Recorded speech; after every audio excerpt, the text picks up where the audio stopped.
গরমকাল মানেই পটল। এই পটল খেতে খেতে অনেকেই মুখ ব্যাকা করেন, তাই তো? কিন্তু আজকের রেসিপিটি দেখার পর বলবেন, আহা, এতদিন কোথায় ছিলে তুমি পটল?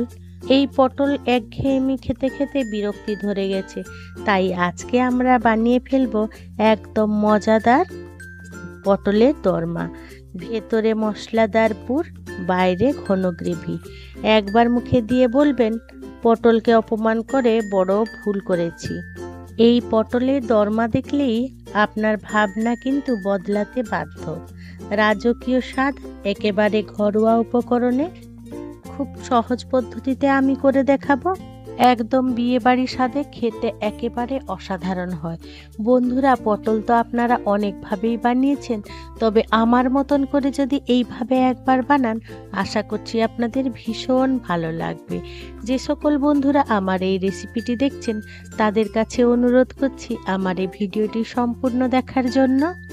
নমস্কার বন্ধুরা, ইজি কুক চ্যানেলে আপনাদের সবাইকে স্বাগত জানাই। চলুন শুরু করছি। এই দারুণ স্বাদের পটলের দোরমা রেসিপিটি বানানোর জন্য আমি এখানে 12 পিস পটল নিয়ে নিয়েছি। আপনাদের পরিমাণ অনুযায়ী সেই রকম পটলের পরিমাণটা আপনারা বাড়িয়ে বা কমিয়ে নেবেন।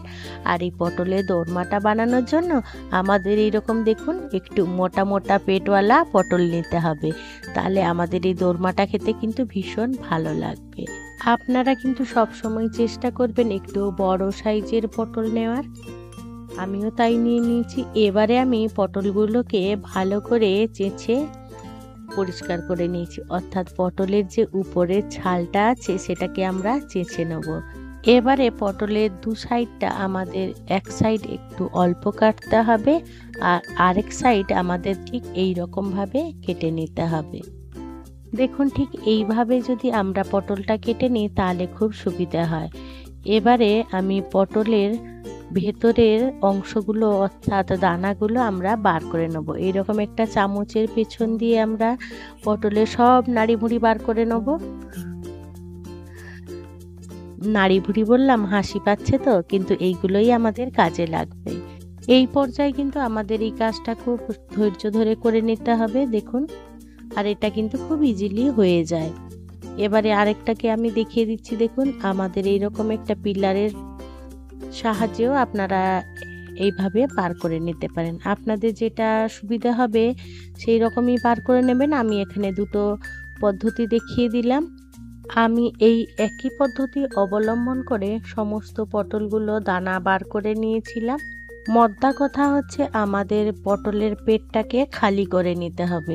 আমি এই কাজটা অফ ক্যামেরায় করে নিয়েছিলাম। সমস্ত পটলের এরকম দানা বার করে নিয়েছিলাম, আর এগুলোকে সাইডে রেখে আমি এবারে রান্নার জন্য গ্যাসের কাছে চলে এলাম। গ্যাসে কড়াই বসিয়ে দিলাম। কড়াইটা বেশ গরম হয়ে গেলে তাতে আমি 2 থেকে 3 টেবিল স্পুনের মতন সর্ষের তেল দিয়ে দিলাম। তেলটা বেশ ভালো করে গরম হয়ে গেলে আমি গ্যাসের ফ্লেম মিডিয়াম টু হাইতে করে এই পটলগুলোকে ভেজে নেব। এবারে আমি পটলটা একটু নাড়াচাড়া করে এতে পটলের স্বাদ মতো নুন দিয়ে দিলাম, আর পরিমাণ মতন হলুদ গুঁড়ো দিয়ে দিলাম। দিয়ে উল্টে পাল্টে আমাদের একটু পটলের কালার চেঞ্জ আসা পর্যন্ত আমাদের ভেজে নিতে হবে। বন্ধুরা, এই পর্যায়ে কিন্তু পটলটাকে বেশি ভাজার দরকার নেই, তাহলে পটলটা গলে যাবে, মোটেও ভালো হবে না এই পটলের দোরমা বানানোর জন্য। দেখুন, ঠিক এই রকম হয়ে গেলে আমাদের পটলগুলোকে তেল ঝরিয়ে তুলে রেখে দিলাম, আর একই প্রসেস অনুযায়ী আমি বাকি পটলগুলো ভেজে নিয়েছিলাম। এবারে পটলগুলো ভাজা হয়ে গেলে আমি ওই তেলের মধ্যে প্রায় 250 গ্রামের মতন চিংড়ি মাছ আমি ভালো করে ধুয়ে পরিষ্কার করে নিয়েছিলাম, সেগুলো দিয়ে দিলাম। এবারে চিংড়ি মাছের পরিমাণ অনুযায়ী নুন হলুদ দিয়ে একদমই হাই ফ্লেমে চিংড়ি মাছগুলোকে একটু সাঁতলে নেবো। চিংড়ি মাছ কিন্তু বেশি ভাজলে মোটেও ভালো লাগবে না। এটা আমাদের এই পটলের দোরমা পুর বানানোর কাজে লাগবে। আপনারা চাইলে চিংড়ি মাছের বদলে আপনারা পনির, মাংস কিংবা মাছ দিয়েও করতে পারেন। আমি এখানে চিংড়ি মাছ দিয়ে করব। এবারে দেখুন, চিংড়ি মাছগুলো ঠিক আমাদের এইভাবে ভাজা হয়ে গেলে চিংড়ি মাছগুলোকে আমি তেল ঝরিয়ে তুলে রেখে দিলাম। এবারে ওই তেলের মধ্যে আমি ফোড়নে দিয়ে দেবো 1 চামচ গোটা জিরে। এই ফোড়ন থেকে যখন একটা সুন্দর মিষ্টি গন্ধ বেরোবে, আমি আগে থেকে কুচি করে রেখেছিলাম একটা বড় সাইজের পেঁয়াজ, সেই পেঁয়াজ কুচি দিয়ে দিলাম। একদমই মিহি করে কুচি করে নিয়েছিলাম অবশ্য। এবারে আমি ভালো করে নাড়াচাড়া করে পেঁয়াজটাকে ভেজে নেব। এবারে এখানে আমি পরিমাণ মতন হলুদ গুঁড়ো আর লঙ্কা গুঁড়ো দিয়ে দিলাম 1 চামচের মতন। ঝালটা অবশ্য আপনাদের পরিমাণ অনুযায়ী আপনারা সেইভাবে বাড়িয়ে বা কমিয়ে নেবেন। আমার এই রেসিপিটি যদি কোনো বন্ধু ফেসবুক থেকে দেখে থাকেন তাহলে আমার পেজটিকে লাইক ও ফলো করে দেওয়ার জন্য অনুরোধ করছি। এবারে দেখুন তেল ছাড়তে শুরু করলে আমি এবারে 1 চামচ আদা বাটা দিয়ে দিলাম। এখানে আদাটা দিয়েও আবারও একটু মশলাটা কষিয়ে নেব। এবারে আমি যে বার করে রেখেছিলাম পটলের ভেতরে দানাগুলো, সেই দানাগুলোর সাথে 1 মুঠো চিনেবাদাম মিশিয়ে আমি একটা ফাইন পেস্ট করে নিয়েছিলাম। সেই পেস্টটা এবারে আমি মশলাটার মধ্যে দিয়ে দেবো। দিয়ে ভালো করে আমি এই মশলাটাকে কষিয়ে নেব। অর্থাৎ আমাদের এই কাঁচা গন্ধ যাওয়া পর্যন্ত আমাদের কিন্তু এটা কষিয়ে নিতে হবে। এই পর্যায়ে কিন্তু আমাদের এই মশলাটাকে খুব ভালো করে কষিয়ে নিতে হবে, অর্থাৎ কাঁচা গন্ধ যাওয়া পর্যন্ত কিন্তু আমাদের অবশ্যই কষিয়ে নিতে হবে, নয়তো একটা বাজে গন্ধ ছাড়বে। এবারে দেখুন মশলাটার গায়ে তেল ছেড়ে এলে আমি আগে থেকে 2টো আলু সেদ্ধ করে নিয়েছিলাম, এরকম ভেঙে ভেঙে আমি দিয়ে দিলাম। আপনারা চাইলে এটাকে ভালো করে গ্রেট করে বা এমনি দিয়ে দিতে পারেন, তাতে কোনো অসুবিধা নেই। এবারে আলুটা দিয়ে আমি সমস্ত মশলাগুলোর সাথে ভালো করে মিশিয়ে কষিয়ে নেব। এবার এই পুরটা ব্যালেন্সের জন্য আমি এখানে 1 চামচের মতন চিনি দিলাম। চিনিটা অবশ্য অপশনাল, আপনারা চাইলে দিতে পারেন, নাও দিতে পারেন। আমার একটু নুন কম লাগছিল তাই নুন দিয়ে দিলাম, আর ভেজে রাখা চিংড়ি মাছগুলো দিয়ে দিলাম। দিয়ে আবারও এই সমস্ত পুরগুলোকে আমাদের কষিয়ে নিতে হবে। আমার এই রেসিপিটি যদি কোনো বন্ধু ইউটিউব থেকে দেখে থাকেন তাহলে আমার এই ক্ষুদ্র চ্যানেলটিকে সাবস্ক্রাইব করে আমার পাশে থাকার জন্য অনুরোধ করছি। আর পাশে থাকা বেল আইকনটি কিন্তু ক্লিক করতে ভুলবেন না, ওটা কিন্তু অলে দিয়ে দেবেন যাতে আমার দেয়া সমস্ত ভিডিও নোটিফিকেশান আপনারা খুব সহজেই পেয়ে যান। তার জন্য এই পুরের মশলাটার মধ্যে আমি 1/2 চামচ মতন গরম মশলা গুঁড়ো দিয়ে নাড়াচাড়া করে একটা পাত্রে আমি ট্রান্সফার করে নিয়েছিলাম আর এটাকে ঠান্ডা হতে দিয়েছিলাম। এবারে একটু ঠান্ডা হয়ে এলে আমি এবারে ওই ভেজে রাখা পটলগুলোর মধ্যে পুরগুলো দিয়ে দেবো। এই পটলের মধ্যে পুরগুলো যত থেসে থেসে ভরে দেবেন তত কিন্তু পটলটা খেতে সুস্বাদু হবে। তো আপনারা সবসময় চেষ্টা করবেন পটলটার মধ্যে যেন পুরটা অনেকটা পরিমাণে থাকে। দেখুন আমি এইরকম চেপে চেপে একেবারে পটলগুলোকে পুরে ঠেসে ভর্তি করে নিয়েছিলাম। দেখুন কত সুন্দর লাগছে। আর পটলগুলো বেশি ভাজা হলে মোটেও ভালো লাগতো না। দেখে নিন এইরকম ভাবেই আমাদের ভেজে নিতে হতো। এবারে মজাদার পুর ভরা পর্ব শেষ হলে আমি গ্রেভি বানানোর জন্য গ্যাসের কাছে চলে এলাম। গ্যাসে কড়াই বসিয়ে দিলাম। কড়াইটা বেশ গরম হয়ে গেলে তাতে সর্ষের তেল দিয়ে দিলাম। তেলটা বেশ ভালো করে গরম হয়ে গেলে ফোড়নে দিয়ে দেবো এলাচ, 1 চামচ গোটা জিরে আর দারচিনি। এই ফোড়ন থেকে সুন্দর একটা মিষ্টি গন্ধ বেরোলে আমি আগে থেকে 2টো বড় সাইজের পেঁয়াজ পেস্ট করে রেখেছিলাম, সেই পেঁয়াজের পেস্ট দিয়ে আমি এবারে একটু ভেজে নেব। একটু এরকম ভাজা হয়ে এলে আমি এখানে 2টো টমেটোর পিউরি বানিয়ে নিয়েছিলাম, সেই টমেটোর পিউরি দিয়ে দিলাম।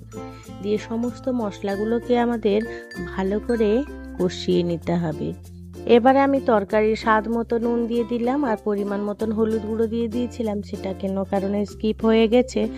এবারে সমস্ত উপকরণগুলোকে ভালো করে মিশিয়ে নিয়ে এখানে আমি কিছু গুঁড়ো মশলা এড করব। আমি 1 চামচ করে নিয়ে নিয়েছি জিরে গুঁড়ো, লঙ্কা গুঁড়ো আর 2 চামচ নিয়ে নিয়েছি ধনে গুঁড়ো। এবার এই সমস্ত মশলাগুলোকে ভালো করে ভাজা হয়ে গেলে আমি এখানে এই 1/2 বাটি মতন ঘরে পাতা টক দই দিয়ে দিলাম। টক দইটা দেওয়ার সময় অবশ্য গ্যাসের ফ্লেম আমি একদমই লোয়ে করে দিয়েছিলাম। দিয়ে এবারে দইটাকে ভালো করে মিশিয়ে নেব। আমাদের এই মশলাটা কিন্তু খুব ধৈর্য ধরে কষিয়ে কষিয়ে করতে হবে যতক্ষণ না আমাদের মশলাটার গা থেকে তেল ছেড়ে আসছে। এবারে আমি এখানে 1 মুঠো মতন কিশমিশ দিয়ে দিলাম। কিশমিশটা দিলে কিন্তু তরকারিটা খেতে ভীষণ ভালো হয়। দেখুন মশলাটা খুব সুন্দরভাবে আমার কষানো হয়ে এসেছে। যে কোনো রান্না যদি আমরা এরকম কষিয়ে কষিয়ে রান্না করি তাহলে তরকারির স্বাদটা কিন্তু অসাধারণ হয়। এবারে আমি এখানে 2 কাপ মতন গরম জল দিয়ে দেবো। এই পটলের দোরমার গ্রেভিটা কিন্তু আমাদের একটু মাখো মাখো হলে ভালো হয়, পাতলা হলে মোটেও ভালো লাগবে না। এবারে গরম জল দিয়ে আমি এবারে ফুটিয়ে নেব। এইরকম ঝোলটা আমাদের টকবক করে ফুটে উঠলে আমি ভেজে রাখা অর্থাৎ পুর ভরে রাখা পটলগুলো আমাদের দিয়ে দিতে হবে। দিয়ে আমি এখানে একটা ঢাকা চাপা দিয়ে একদমই লো টু মিডিয়াম আঁচে করে এগুলোকে রান্না করে নেব প্রায় 3 থেকে 4 মিনিটের মতন। দেখুন 3 থেকে 4 মিনিট পর ফিরে এলাম, কত সুন্দর হয়েছে। এবার এই ঢাকা চাপা খুলে কিন্তু আমি আরও কিছুক্ষণ রান্না করে নেব, অর্থাৎ পটলগুলোকে আমাদের এরকম খুন্তি দিয়ে উল্টে পাল্টে ভালো করে রান্না করে নিতে হবে। বন্ধুরা, আজকে আমার এই রেসিপিটি আপনাদের কেমন লাগলো সেটা কিন্তু আমাকে কমেন্টে জানাতে একেবারেই ভুলবেন না। যদি কোনো অংশে একটুও ভালো লেগে থাকে তাহলে ছোট্ট একটা লাইক করে দেবেন। আপনাদের এই ছোট্ট ছোট্ট লাইক আমাকে অনেক ইন্সপায়ার করে নিত্য নতুন রেসিপি বানানোর জন্য। আর যদি খুব বেশি ভালো লেগে থাকে তাহলে বন্ধু বান্ধব কিংবা প্রিয়জনদের সাথে শেয়ার করে তাদেরও দেখার সুযোগ করে দেবেন।